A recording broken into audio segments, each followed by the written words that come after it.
Hello! It's been a while.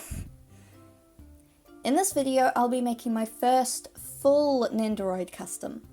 I have made clothes, wigs, and face-ups for Nendoroids and Nendolls before, but never a whole figure. For years now, I've thought the characters from MySims Chibi Anatomy would translate so well into a Nendoroid, and I figured, well, no one else is gonna make it, so... If any part of your childhood took place during the 2000s, then you'll maybe know what MySims is. MySims is an EA Games franchise that was made for the Nintendo Wii, PC, and Nintendo DS, released back in 2007. And there was even a mobile version as well? There were 6 main titles, but depending on the console you played it on, the story and characters would vary. But the basic point of it all is that you arrive to an old abandoned town and restore it by collecting essences that you build and decorate house exteriors and interiors with. Helping Sims already there with tasks, the town starts to slowly grow, more characters move in, and you help them with tasks, and so on and so forth. I don't know, I guess I'd describe it as Animal Crossing X The Sims if you need something to reference it to. I grew up playing most of the DS games, and my favourite character has always been Tim. DJ Candy. I love you, Tim, maybe next time? I'll be real, there are many characters I love from MySims, but DJ Candy is so iconic. I believe she's one of the few characters that is included in every single MySims game, even across console versions. Seems like there's just no such thing as a town without a DJ keeping it real. She's just so fun, and I absolutely love her character design. I mean, I even cosplayed her back in 2016, so... But enough of this intro, let's get started, because I'm so excited to begin. So while I was hunting for the perfect parts that I needed, I made some rough concepts to better get an idea of the character build with a Nendoroid anatomy, if you will. Along with the expressions, props, and poses I'd like to include so I know what I'm looking for. So let's have a little tour of the pieces I have picked out to Frankenstein her out of.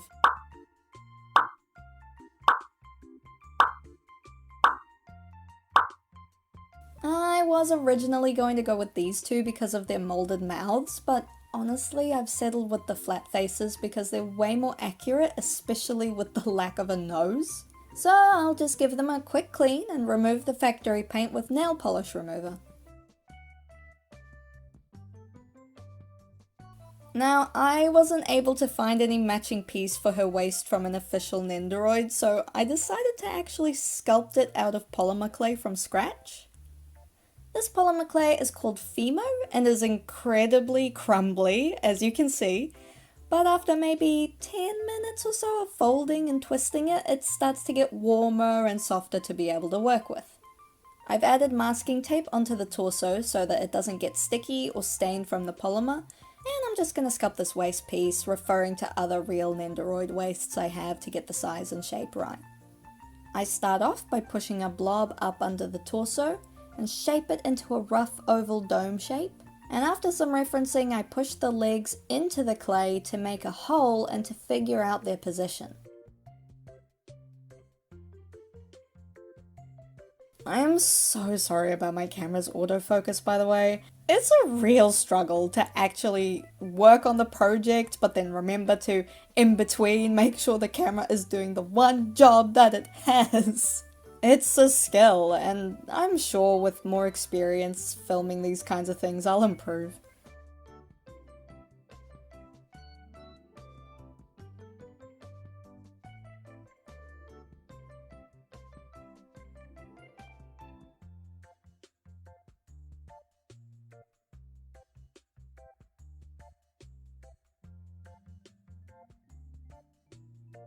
Alright, so the basic shape of the waist is finished, but it actually needs to attach into the torso piece as well with a peg. At the start I was going to include a peg into the sculpt out of the same clay blob, but it just was never the right shape and I ended up ruining the overall waist when trying. So I opted for another solution to the problem, making the pig separately. The pig is a part of the structure and needs to be tough to withstand the stress of being pushed and pulled out of the torso socket. So to make sure the pig really stays on the pre-baked waist, I inserted some twisted wire for extra grip. But before I add the pig, now that it's baked, I'm gonna sand it first. And as a side note, please, please, please wear a mask for respiratory protection when sanding anything, especially plastics, resins, or anything like aerosol sprays. Polymer is a type of plastic and you do not want to breathe the minuscule debris in since it'll damage your lungs. Now making the actual pig. First, I surround the wire with smaller bits of clay so that the rest of the clay can hopefully have a strong grip, and then blend it into the bottom of the pre-baked piece. To save some time and electricity, I'm also adding details such as the belt to the same baking round. This belt shaved a couple of years off my lifespan because it needed to be so thin and straight. Eventually, I came up with the technique of directly adding the skinny snake into place and then rolling it flat on the waist itself. And then did the same thing with the tiny belt loops.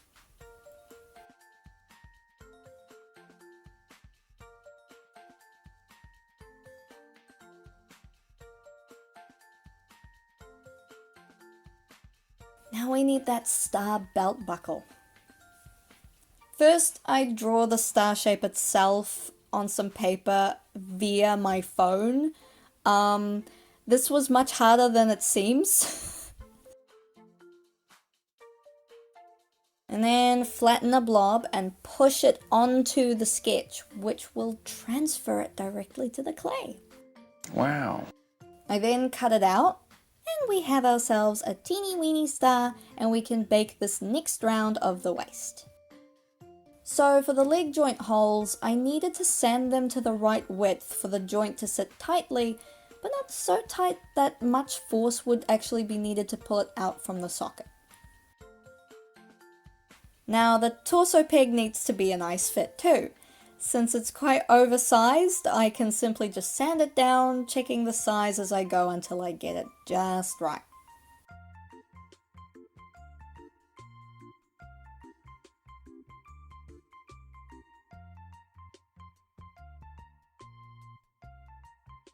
Now that we've got all of the body parts, we can finally start the modification process of the official Nendo parts. So let's start with the hair. Now, to get the desired look for a character, you just sometimes need to swallow the harsh pill that the pieces may not fit at all. While Nendoroids are very mix and match friendly, there are plenty of times when the hair pieces themselves for some characters separate in different locations to better flow with that specific character's design. So let's see how these two fit. Okay, we have some work to do. Before getting the parts to look cohesive on the outside though, I need to make sure that the pieces actually fit together first. That gap at the top is pretty severe, so we're gonna have to do some serious surgery. There seems to be some excess mold stopping the pieces from pushing in further, so I'll get rid of that first. And so the modifying process begins.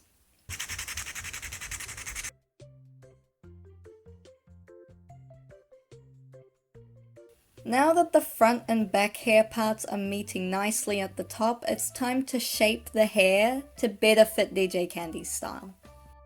I'm gonna go ahead and fill that sinful gap above the ears first. My saving grace is that her headphones will actually overlap here perfectly, so there's a little bit of wiggle room, but I'm a stubborn perfectionist and I still want it to look nice and smooth. I need to get rid of a lot of these spikes at the bottom here as well, since her hair at the back swoops up much higher than this. Then this side part needs to be cut much shorter and this other one needs to be longer. I put a generous amount of Vaseline on the areas where the clay may touch the faceplate and back hair piece so that they don't bond as one solid chunk. For filling holes like this, polymer clay can no longer help me, or else I'd melt the dang Nendoroid into a sad puddle in the oven. Milliput is an epoxy putty that bonds to almost any surface, turns rock solid, is light, and is perfect for adding detail to figures. It's my go-to, and I use it for things like filling holes, bonding parts together, and for sculpting. I'd recommend using gloves when working with Milliput, but as you'll see, I gave up on that idea and just used my bare fingers instead, because it was easier. I know, but the superfine white Milliput is non-toxic, so my hands should be safe. However, if you're unsure or have never used it before, then make sure it doesn't irritate your skin before just dipping your hands into it. Another wonderful thing about Milliput is that it's water soluble, so by dipping my fingers into some water that I have nearby, I can smoothen it out so much nicer. I seem to have completely overestimated how much putty I actually needed. It'll go hard before I can use it for anything else. So to not let it all go to waste, I make a hasty decision to add the turtleneck of her top to the torso piece.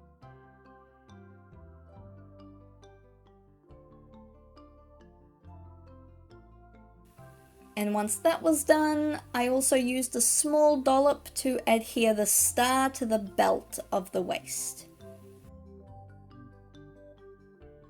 But that proved to be very difficult because the Milliput was hardening by then.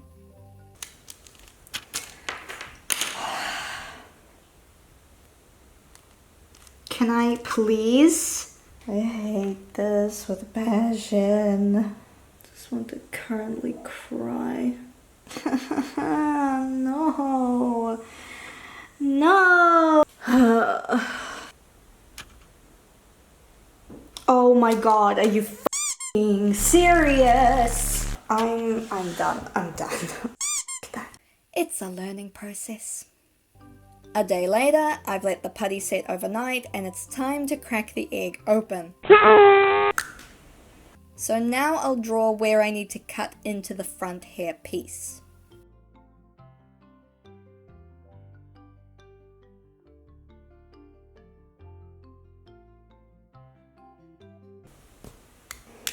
Alright, now the back hair.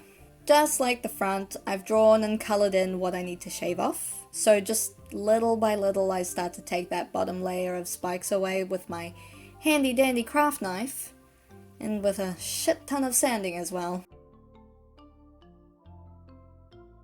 Second attempt at making that star stick to the belt. And then the front hair again. You may have noticed that there are a couple of holes in the sides of the front piece. That's because my source of body parts wore glasses. So I fill those holes in and then start sculpting out the longer side of her hair and even her fringe out as well.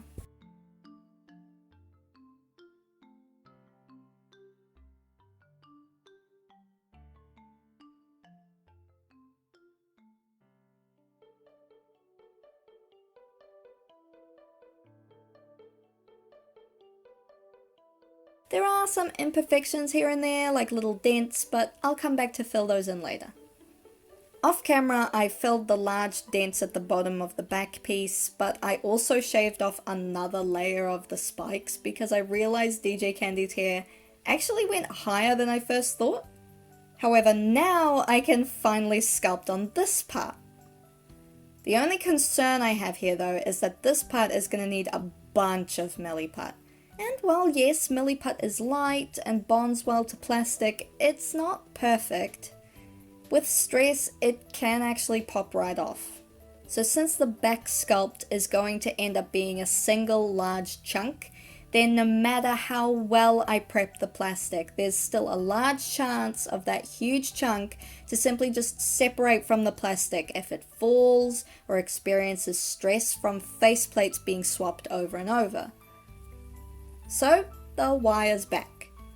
My scheme with this is to heat up a piece of wire over a flame and then melt the plastic to make a hole for it to sit in.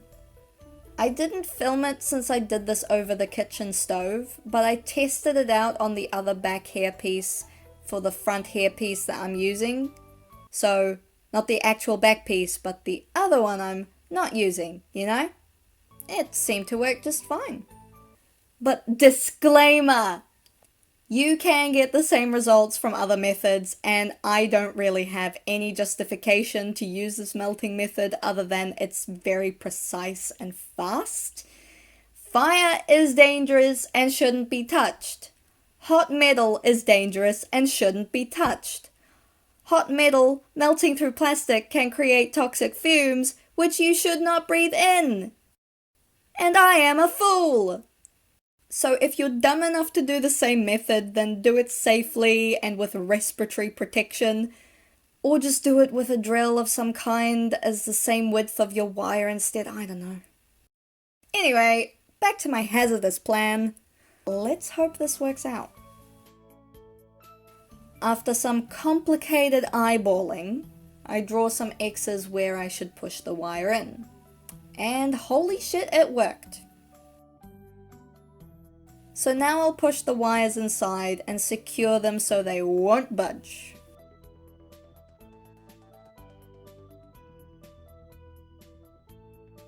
Seems like I just created a deadly ass weapon. I then cut the wires shorter so that they don't end up sticking out further than the hair and merely just act as strength. To make sure those wires really don't go anywhere, I even secure them with a layer of milliput on the inside. No one will see this mess anyway, it's purely just for longevity.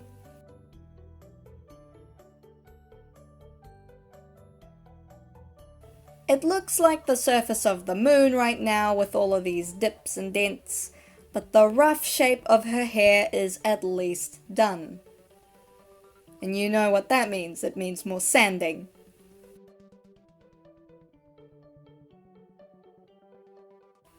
Taking a break from the hair, I moved on to the legs, torso and arms that also need some mods.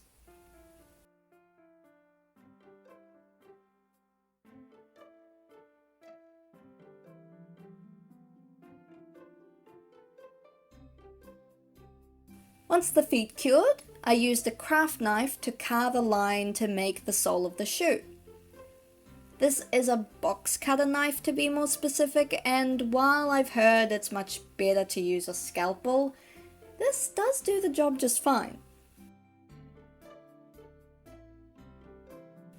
DJ Candy's raver pants are nice and baggy with pockets all over them, so let's add those features with even more milliput.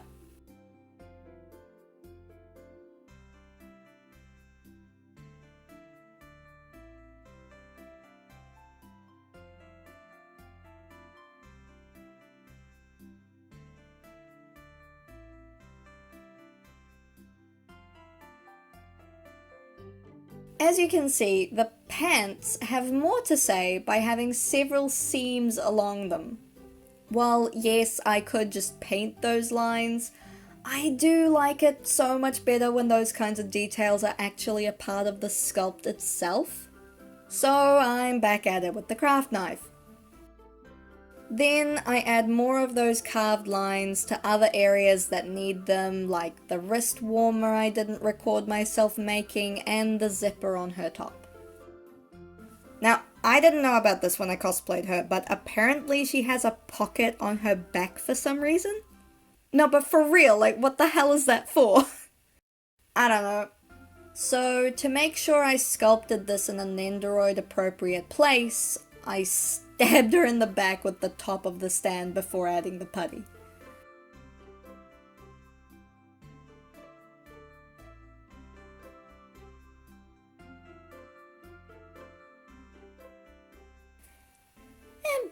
to the hair, can't forget her important side spikes. So I'm drawing a guide for... Yeah, I'm doing the melting thing again. I clearly cannot be stopped.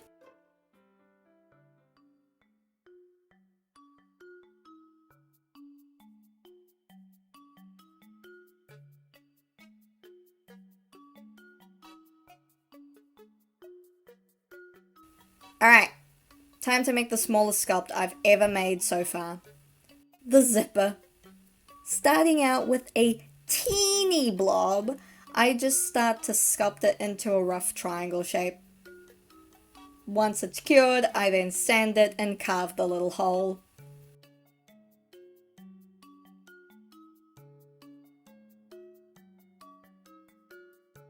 Time for those headphones. This ball was made out of polymer clay that I then baked, since it was easier to get a sphere that way that I could just cut into without squashing it out of shape. After more tedious sanding, I have something that resembles domes.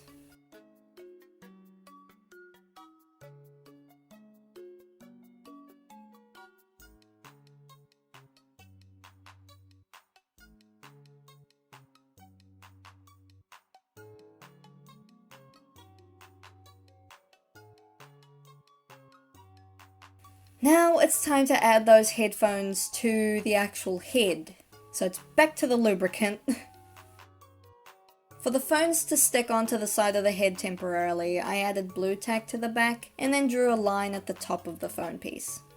Then a line from there going across the face to make sure the two headphones were actually level with each other.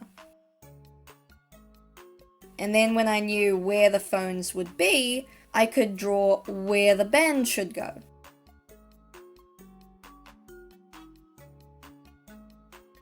However, when the phones are pushed down, they aren't flat. Because of the ears and the back hair piece, they actually lean forward at an angle. So to get them to lie down, I need to sand the back of the phones to follow the shape of the hair to be flat. To do this, I can't really use any kind of science to figure it out. Or if there is, then that'll be news to me. So for now, all of it is just gonna have to be guesswork. I lean the phone on the hair, draw on the back where it touches, sand it down, and repeat.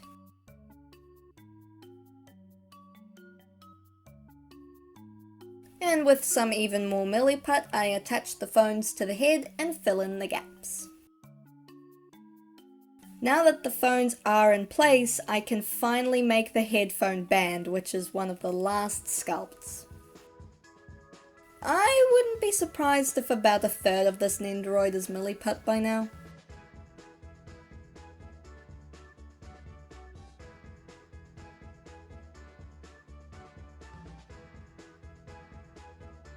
But with this, the modifying process is done and I can finally start painting!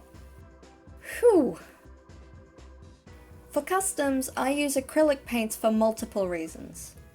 They're water soluble, they dry fast, they're very common to find and have a lower price range, even the good brands, and they tend to bond well to plastics, well, as far as something can actually bond to plastic, that is. I am interested in getting an airbrush at some stage because I really like a smooth surface without brush strokes. It makes it look just a little bit less homemade, but there's definitely a charm to that as well, of being able to see traces of the human behind the work. But the strat I use to get away with as little brush strokes as possible when painting, though, is to thin the paint out with water. So I've mixed a colour I think will work, and then with thin layers one after the other I apply the paint. I try to start with the colours that are the lightest and then from there go through the list towards the darkest colour. And then the very last colours I add are special ones like metallics, for example. After the base colours are done, it's time to paint some details.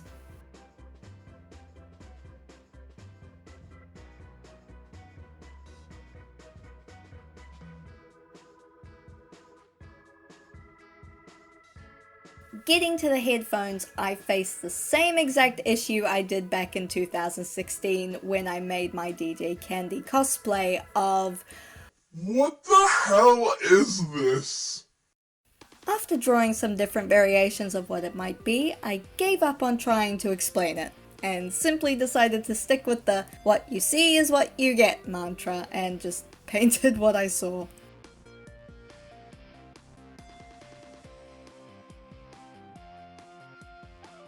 And even though you try to stay as precise as possible, it's a law of nature that you mess it up somewhere, and it's usually in a very visible area. I swear. Now this little LP actually came from a remint blind box series called Nostalgic Japanese Life. I had actually hoped to get the LP from this fella, but when I got this, it was perfect, and I honestly didn't want to try to find yet another part that would take me months to obtain. Now everything painted gets a coat of sealant, and then we can start to add some more detail and shading. With watercolor pencils, I add more little details that I simply wouldn't be able to accomplish with a brush. Like, for example, the little star on the side of her shoes.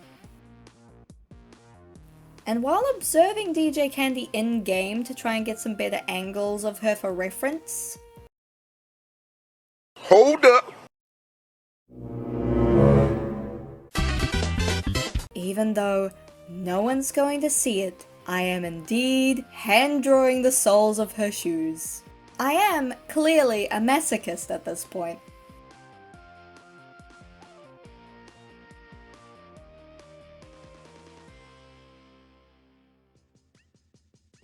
For some parts of the body, especially the hair, I use chalk pastels for shading and blushing. I brush it on gently, letting it grab onto the sealant layer, and then erase it with a rubber from any surfaces where it doesn't belong. I also go in and rub away areas of the pastel with a sharp edge of my rubber to create an illusion of highlights and layering. Alright, it's finally time for my favorite part, the faces.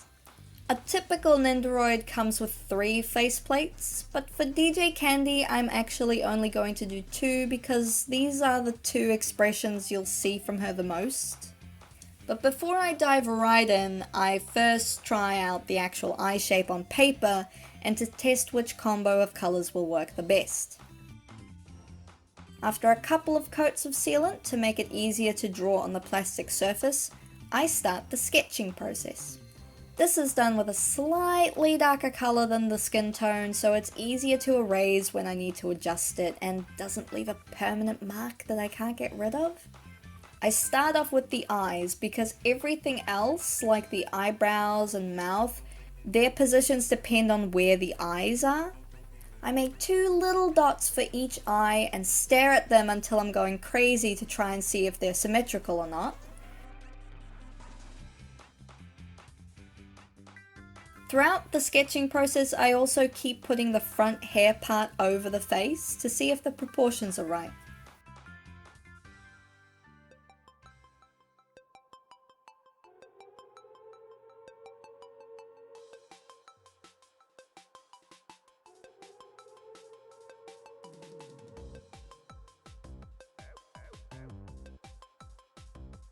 When that's finished, I can get to the real deal, which is to try and punch in as much colour into this first layer as I can.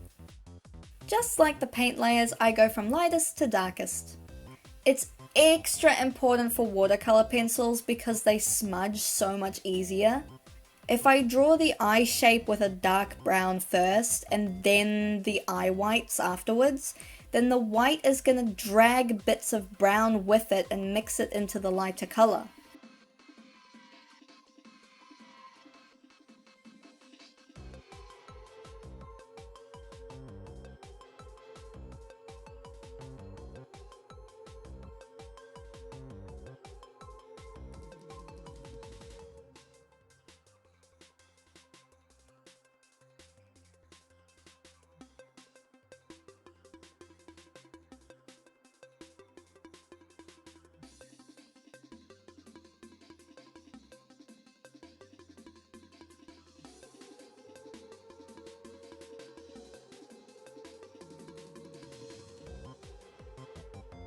Once I've forced as much colour as I can into this one layer, I give the faces another coat of sealant.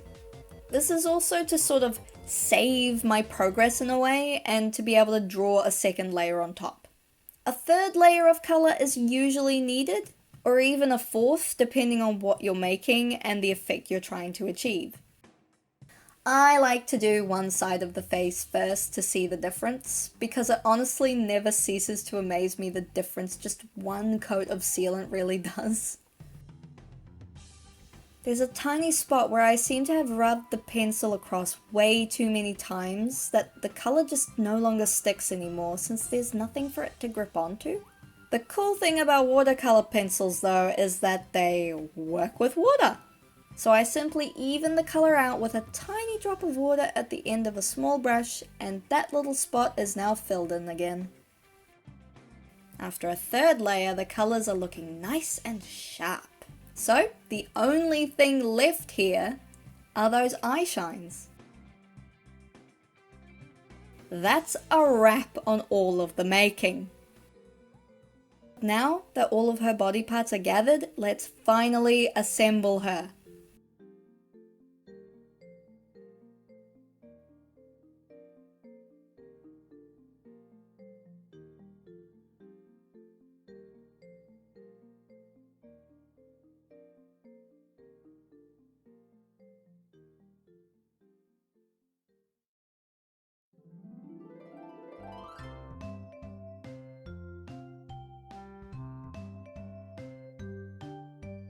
This isn't my first custom, nor my first Nendoroid project, and certainly not the last. But it's the first ever whole Nendoroid project I've made, and for that alone, I'm just so happy to see her completed. Hope you enjoyed this video, the three of you that'll even find this. Let me know what you think, and if you have any memories of MySims in the comments. Thanks so much for watching and joining me on this project's process, guys. Take care.